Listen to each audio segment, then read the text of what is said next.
مرزا محمد علی engineer صاحب جو کہ جہلم اکیڈمی کے اندر لوگوں کو نصیحت بھی کرتے ہیں اور بہت ساری دینی معلومات فراہم کرتے ہیں۔ 25 اگست ایک رات ایسی ڈھلی کہ جس میں مرزا محمد علی انجینئر صاحب کو گرفتار کر لیا گیا۔ گرفتاری کی اصل وجہ میں آپ کے سامنے رکھتا ہوں، اور ایک میں اور بات آپ سے عرض کرتا چلوں کہ بہت دیر سے یہ گفتگو چل رہی تھی، ان قریب اس شخص کو گرفتار کر لیا جانا تھا۔ اب بنیادی وجہ جو کچھ دن پہلے ان کی بنی گرفتاری کی وہ یہ بات ہوئی کہ عیسائی مذہب کو ایک ایسا انہوں نے پروپیگنڈا کیا، ایسا عیسائی مذہب کے خلاف ایک ایسی بات کی کہ جس سے وہ تنقید کر رہے ہیں۔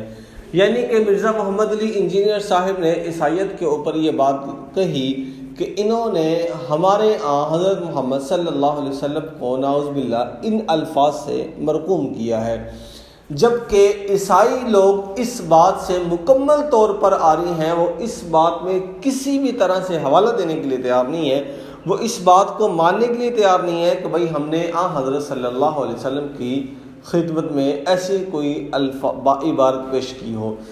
دیکھیں، میں اپنے الفاظ کے ساتھ اپنی زبان میں سے ان الفاظ کو ادا تو نہیں کروں گا، میں ایک بہت بڑا اس کے لیے جگرا چاہیے ہوتا ہے۔ اب آپ سوچ بھی رہے ہوں گے کہ وہ کون سا الفاظ ہے، کون سی ایسی بات ہے، کون سی ایسی گفتگو ہے، کون سے وہ کلمات ہیں جس کو کہنے کے بعد مرزا محمد علی انجینئر کے اوپر گستاخی کا فتویٰ جاری کیا گیا، اور باقاعدہ دیگر علماء اکرام نے اس بات کی تائید کی ہے کہ یہ واقعتاً گستاخی ہے، اور اس گستاخی کے تحت 295A اور 295C کے تحت اس شخص کو گرفتار کر کے اس کو سزا دی جائے۔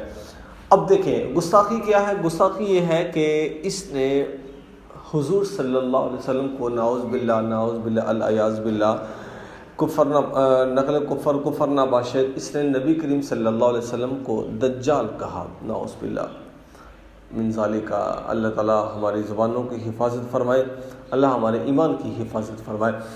اور اس کو منسوب کیا ہے عیسائیت کی طرف۔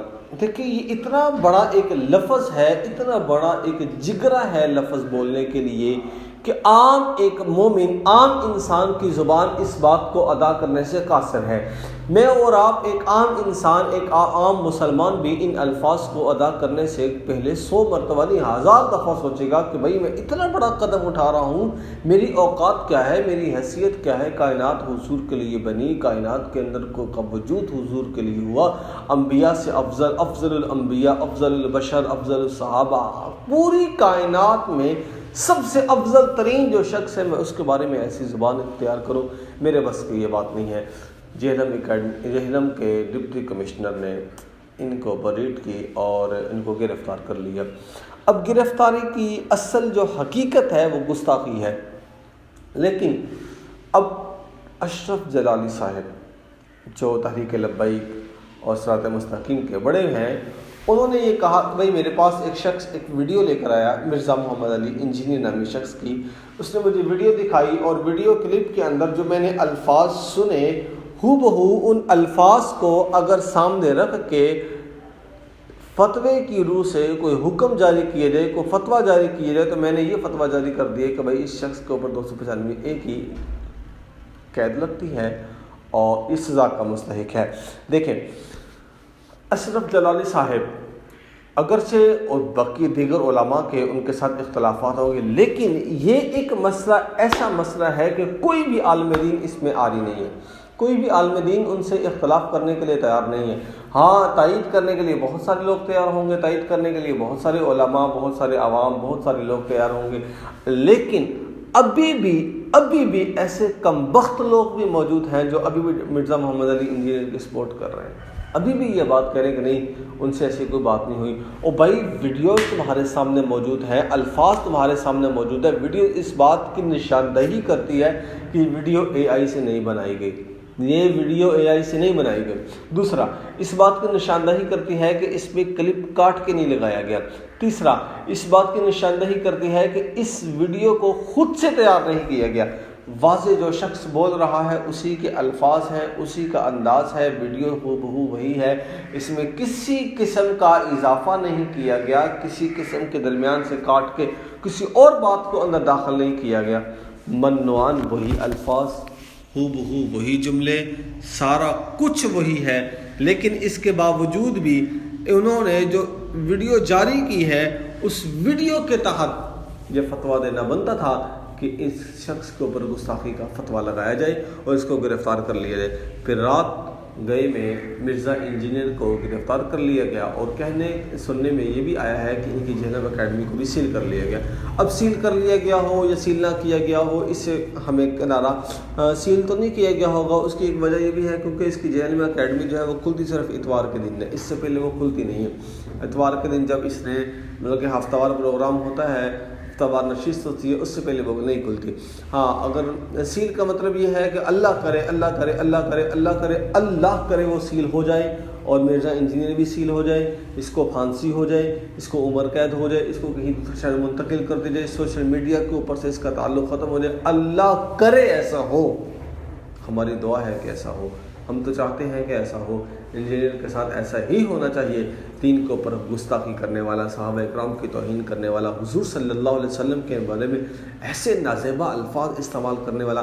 ابھی بھی کم عقل لوگ، ابھی بھی بدبخت لوگ اس کے ماننے والے موجود ہیں، ابھی بھی ملین اس کے فالوورز کم نہیں ہوئے، ابھی بھی کسی نے انسبسکرائب نہیں اس کو کیا، ابھی بھی کسی نے اس کی چینل اس کی ویڈیوز کو ڈیلیٹ نہیں کیا، ابھی بھی کسی نے اپنے دل سے اس کی محبت کو نہیں نکالا۔ کیوں؟ ہمارا ایمان بڑھ چکا ہے، ہمارے ایمان کے اندر وہ جذبہ موجود نہیں ہے، ہمارے سینوں میں وہ محبت رسول موجود نہیں ہے۔ اب ربیع الاول کا چاند نظر آ گئے، لوگوں کے آپ نعرے دیکھنا، لوگوں کے گشت دیکھنا، لوگوں کے جلوس دیکھنا، لیکن ایمان کی جب باری آتی ہے، ایقان کی باری آتی ہے، سب کے طوطے اڑے ہوتے ہیں۔ اب یہاں پر جلوس کیوں نہیں نکالتے؟ مرزا انجینئر کے جو ماننے والے ہیں وہ کیوں یہاں پہ خاموش ہیں؟ کیوں نہیں وہ بولتے کہ بھائی اس نے غلط کیا ہے، اس کو ایسا الفاظ نہیں استعمال کرنا چاہیے؟ کیا تمہیں حضور کی ذات مقدم ہے یا انجینئر کی ذات مقدم ہے؟ کیا تمہیں حضور کی عزت مقدم ہے انجینئر کی عزت مقدم ہے؟ کیا تمہیں حضور صلی اللہ علیہ وسلم کے ناموس مقدم ہے یا انجینئر کی ناموس مقدم ہے؟ تم نے انجینئر کو بچا لیا، اس کی بات کو مقدم رکھ لیا، اس کو اہمیت دے دی، لیکن تم لوگوں کو یہ نظر نہیں آیا کہ حضور صلی اللہ علیہ وسلم کی ذات کے اوپر اتنے بڑے الفاظ استعمال کیے گئے، حضور صلی اللہ علیہ وسلم کی ذات کے بارے میں اتنے بڑے کارنامے اختیار کر دیے گئے۔ آج سے 5 سال پہلے بھی اس شخص کو ایک دفعہ گرفتار کیا گیا تھا اس کی اپنی زبان کی وجہ سے۔ بھائی اتنی بڑی گستاخی، صراحتاً ایسے الفاظ استعمال کرنا، ان ذالک لمن عزم الامور، اور میں عزم الامور نہیں کہتا بلکہ میں کہتا ہوں کہ یہ بدبختی کی وہ پہلی نہیں وہ آخری سیڑھی ہے کہ جس پر جا کر انسان عبرتناک موت سے سامنا کرتا ہے۔ اتنی بدبختی یار، اتنی بدبختی، اور اس بات میں کوئی بعید نہیں ہے، ہم کوئی 2-4 آراء پیش نہیں کرتے، یہ حقیقت ہے اور واقعتاً ایسا ہی ہوا ہے۔ اس کو گرفتار کر لیا گیا ہے، اس کی اکیڈمی کو فی الوقت بند کر دیا گیا ہے، جہنم کے اندر یہ موجود ہے۔ اس شخص کے اوپر ابھی کارروائی جاری ہوگی، ابھی پتہ چلے گا کہ سزا ہوتی ہے یا ضمانت ہوتی ہے، لیکن میں یہ سمجھتا ہوں بہت سارے لوگ اس کے ساتھ ہیں، ابھی بھی ساتھ ہیں، مجھے پتہ ہے ابھی بھی لوگ اس کے ساتھ ہیں۔ اس کی وجہ پتہ کیا ہے؟ اس کی وجہ فیم ہے۔ اس کی وجہ یہ ہے کہ یہ شخص وہ ہے کہ جس نے دین کا لبادہ اوڑھ کر دین کو نقصان پہنچایا، یہ شخص وہ ہے کہ جس نے دین کا حلیہ اوڑھ کر دین کو نقصان پہنچایا، یہ شخص وہ ہے کہ جس نے ٹوپی پگڑی رومال اپنے پاس رکھ کے، داڑھی بڑھا کے، مونچھیں کٹوا کے، لباس صاف ستھرا پہن کے، دین کی 4 باتیں کر کے، کتابیں سامنے رکھ کے حضور صلی اللہ علیہ وسلم کی گستاخی کی ہے۔ یہ شخص وہ ہے کہ جو صحابہ اکرام کی گستاخی کرنے والا ہے۔ اس کے اوپر ایسی کارروائیاں ہونی چاہیے، مستقل ہونی چاہیے، اس کی گرفتاری کو طول ہونا چاہیے اور ایک لمبا عرصہ تک اس کو اسی سزا کے اندر مبتلا رہنا چاہیے، اور ایسے شخص کی سزا سرتن سے جدا ہے جس نے ہمارے حضور صلی اللہ علیہ وسلم کی شان میں گستاخی کی ہے۔ اللہ سے دعا ہے کہ اللہ ہمیں ہدایت نصیب فرمائے اور اس شخص کو عبرتناک موت نصیب فرمائے۔ والسلام علیکم۔